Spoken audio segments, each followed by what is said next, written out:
ஜோலார்பேட்டை ஈரோடு பயணிகள் ரயிலில் என்ஜினில் திடீரென தீப்பிடித்ததால் மொரப்பூர் ரயில் நிலையத்தில் 2 மணி நேரத்திற்கும் மேலாக ரயில் நிறுத்தப்பட்டது. ஜோலார்பேட்டையிலிருந்து ஈரோடு செல்ல மொரப்பூர் வழியாக செல்லும் பயணிகள் ரயில் தினமும் காலை 5 மணிக்கு ஜோலார்பேட்டையிலிருந்து புறப்படுவது வழக்கம்.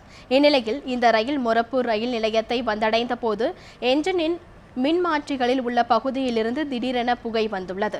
இதனைத் தொடர்ந்து ரயிலை இயக்காமல் நிறுத்திய ஓட்டுநர்கள் என்ஜினில் தீப்பிடித்த பகுதியை பொறியாளர்களை கொண்டு சீரமைக்கும் முயற்சியில் இறங்கினர்.